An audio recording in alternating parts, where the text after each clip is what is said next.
Well, hello there, everyone. How you doing on this day? Guess what? It's 4th of July. Happy 4th of July to you. July 4th in the year 2023.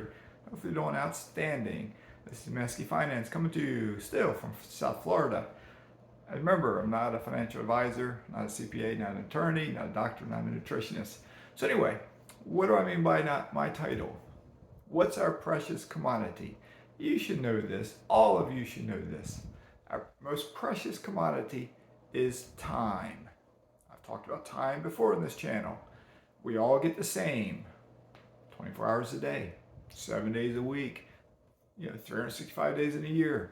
No matter where we are, we all get the same amount of time. You can look around at society and you will find those folks who maximize their time. You will find folks who just twiddle away their time. What does investing do for you? Investing is buying you time.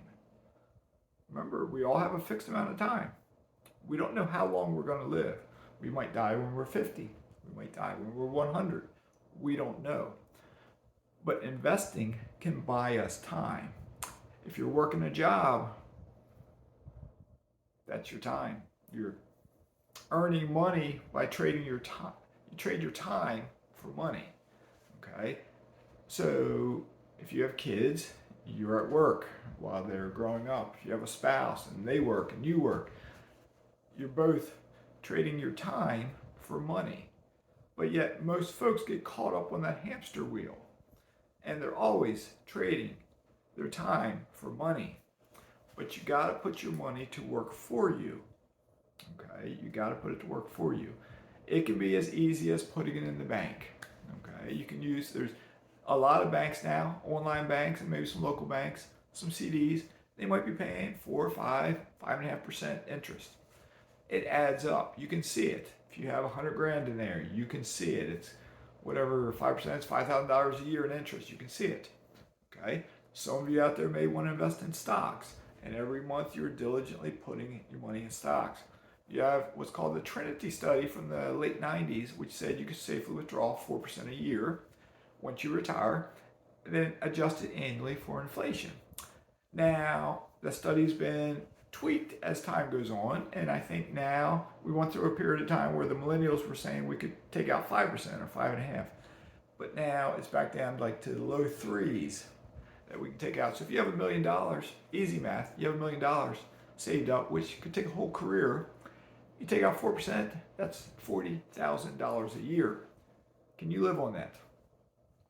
When I started buying rental property, I was looking at that and I was like, I am not going to get to $1 million. I'm just not going to do it. Not in the next couple of years. But when I started buying rentals, I realized, wait a second, using that same number of $1 million, if I invested $1 million into rentals based on my first couple houses, I would have an annual salary well into the $100,000. Not 40,000, well above that, triple, quadruple that. And that's without me knowing a lot about real estate back then. Okay, I know more now. I'm making more money now than that hypothetical $1 million at 4% at 40 grand. I make more than that, and I have not invested $1 million. Okay, so I don't even know exactly what I'm making, but I'm making more than that right now, and I haven't invested anywhere near $1 million. I've invested a couple $100,000.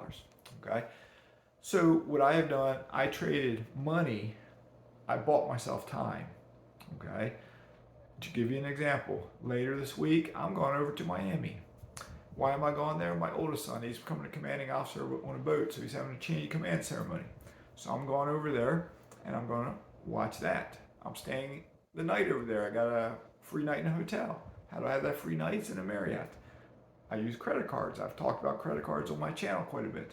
So I get a free night. I'm not working to pay for that hotel room. I'm not taking off work, burning my vacation time to travel there because I have time. I have that time. I don't work. I have the time. All right. So what are you doing yourself? What are you doing? Look at your own balance sheet for yourself. Okay? Put your assets into one column and your liabilities into the other. Where are you at right now? Do you have $100,000 in assets, but your liabilities are $300,000 or $500,000? Okay, you want to change that as time goes on.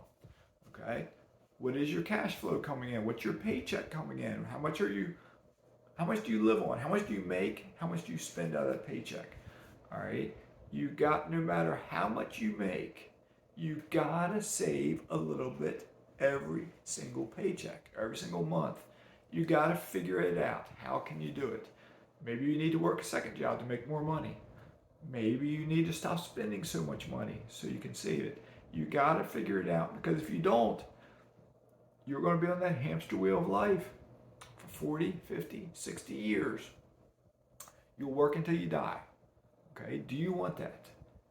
Trade money for time by buying cash producing assets. Okay, when I say cash producing, you can buy dividend paying stocks. Maybe they're paying 4%, 5%, 6%, 7%, 8% in annualized dividends. Maybe you buy that. I personally like real estate. You start buying real estate as long as you run your numbers correctly. Remember, hold out 30% for property manager, vacancies, repairs, and capital expenditures. Pay your mortgage, pay any other expenses, and whatever is left over is positive cash flow. Always make sure you're going to have positive cash flow. Do not buy an alligator. Don't buy someone with negative cash flow. You've got to have positive cash flow, because you will have storms when you buy real estate. You will have tenants that get evicted. You will have tenants that stop paying. You will have unexpected hot water heater go bad or roof get damaged, whatever it may be. So you gotta withhold out that money for both the property manager, vacancies, repairs, and capital expenditures. You hold it out and you keep it. It's called cash reserves. You keep it so you can pay for those repairs as they come along. Okay? But what you're doing is you're trading your money to buy assets that gives you money back so you can buy yourself time. Okay? You gotta work towards this goal. Buy yourself time. All right? Now, what that may do, because I don't know how much you make, it will be a process. It may take years. It will take years to buy enough investments that can replace your salary. But along the way, don't forget about living life. Don't forget about stopping and smell the roses. If you are getting to the point where you have 10 rentals, 12 rentals, 15 rentals, is it possible? Look at where you work at. Is it possible to take a sabbatical, a leave of absence, a long vacation? I mean, I don't know.